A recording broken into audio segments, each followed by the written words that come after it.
Drugs peddler जे असतात, drugs विक्रेते, त्याची एक यादी असते. पुण्याच्या पोलीस आयुक्तालयात पण ड्रग्ज विरोधी एक यंत्रणा आहे. पोलिसांचा एक सेल आहे, जो ड्रग्स ताब्यात घेतो, पकडतो, नष्ट करतो, छापे मारतो. गेल्या अनेक वर्षात मला असं दिसलंय, की माझ्याकडे ती यादी अनिल अवचटांनी दिली होती, की सुनील माने ही यादी आहे. पुण्यात इथे ड्रग्स मिळतात, मुंबईत इथे ड्रग्स मिळतात. हे लोक या व्यवहारात आहेत. अशा पद्धतीने ते ड्रग्ज आणतात. तर माझ्यासारख्या त्यावेळच्या पत्रकाराला ही यादी मिळते. पोलिसांना तर मिळालीच पाहिजे. पोलीस आयुक्तांकडे तर असलीच पाहिजे. कारवाई का होत नाही हा मुद्दा आहे. आता आपण विषय ड्रग्सचा घेतला म्हणून अतिशय रिसेंटचा मुद्दा मी सांगतो. 3च दिवसापूर्वी माननीय मुख्यमंत्री जे राज्याचे गृहमंत्री पण आहेत, त्यांनी एका कार्यक्रमात ड्रग्सवर पायबंद घालण्यासाठी शाळेच्या पातळीवर आपण जनजागरण केलं पाहिजे, असं स्टेटमेंट केलं. हे टिपिकल नेहमीचं जनजागरण करा, प्रचार प्रसिद्धी करा, मुलांना सांगा, हा मुद्दा आहे.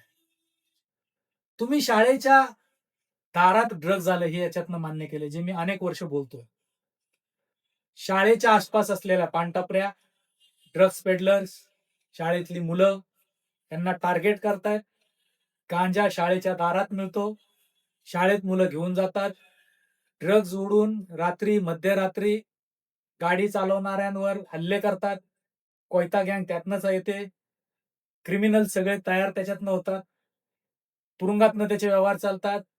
ड्रग्सचे कार्टेल त्याच्यातनं काम करतात, देशातले, परदेशातले. आता जर फडणवीसांना माहिती आहे, की शाळेत आपल्याला जनजागृती करायला लागेल, जी आपण पुण्यात केली. तुम्ही त्यांनाही बोलवा. डॉक्टर मिलिंद भोई यांनी हे पोलिसांच्या मदतीने हे काम केलंय. त्यांनी याच्या संदर्भात डॉक्युमेंट केलंय. काय परिस्थिती आहे समजून घ्या. 7वी, 8वी, 9वी ची मुलं ड्रग्स, नशेचे पदार्थ, व्हाईटनर अशा गोष्टीपासून सुरुवात करतात. त्यांना ते अवेलेबल करून दिलं जातं. काही विशिष्ट पानटपऱ्यांवर ते मिळतं. त्याच्यावर सगळा सप्लाय चालू असतो आणि तरुण होऊन या मुलांनी ड्रग्सच्या आहारी जावं याची व्यवस्था केली होती.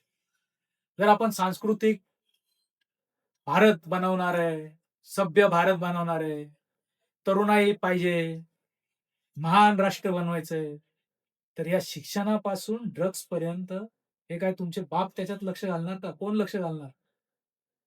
बाहेरून लोक लक्ष घालणार आहेत का? कुठे येतं ड्रग्स? ड्रग्ज येतं म्यानमारमधनं, ड्रग्ज येतं नॉर्थ ईस्टमधनं, ड्रग्ज येतं समुद्री मार्गातनं. कोणाकडे आहेत या बॉर्डर? या बॉर्डर असतात होम मिनिस्ट्रीकडनं. बॉर्डर सिक्युरिटी फोर्स, नेव्ही, तटरक्षक दल यांचा सगळा व्यवस्था अशी पाहिजे, की ड्रग्स तुमच्या आत आले नाही पाहिजे. ड्रग्स आत आले, की तुम्ही पाकिस्तानातनं अफगाणिस्तानचं ड्रग्ज येतं पाकिस्तानातनं, पंजाबमधनं भारतात, दिल्लीतनं, पुण्यात. ही पद्धत तुम्हाला माहित नाही का राज्यकर्त्यांना? आम्ही का म्हणून मोदींना आणि शहांना निवडलं? कारण ह्या सगळ्या प्रश्नांमधनं त्यांनी सोल्युशन काढायचंय. त्यांचीच लोकं जर आता म्हणायला लागली, की शाळेत आम्हाला लोकांना सांगायला लागेल, विद्यार्थ्यांना सांगायला लागेल, पालकांना सांगायला लागेल, की ड्रग्सचा प्रॉब्लेम आहे. मग तुम्ही काय करता? झक मारता?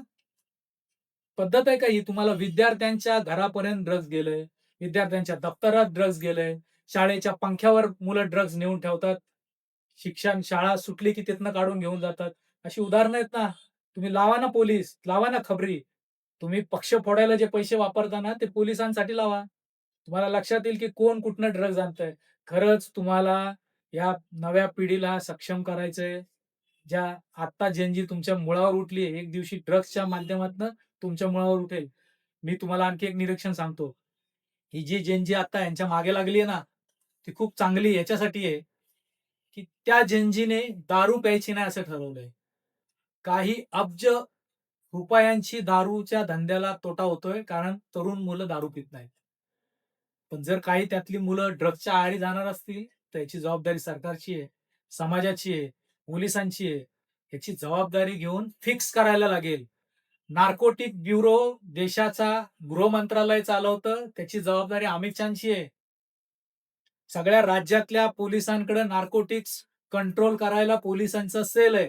तो माननीय मुख्यमंत्री, गृहमंत्री देवेंद्र फडणवीस यांच्या ताब्यात आहे. त्यांनी काम केलं पाहिजे. समाजाने नाही बाहेर करायचं. त्यांच्याकडं लाठी नसते, बंदूक नसते, ड्रग्जला विकणाऱ्याला पकडायला त्यांच्याकडे यंत्रणा नसते. तुमच्याकडे ती आहे. ड्रग्ज घेतल्यावर तुम्ही उपाय सांगायचा प्रयत्न करू नका. प्रिकॉशनरी प्रयत्न करा आणि मुलांपर्यंत, विद्यार्थ्यांपर्यंत ड्रग्ज जाणार नाही. शाळेत ड्रग पोहोचणार नाही याची जबाबदारी तुमची आहे. ती कशी तुम्ही निभावणार? तुमची जबाबदारी कशी पार पाडणार? हा खरा सवाल आहे.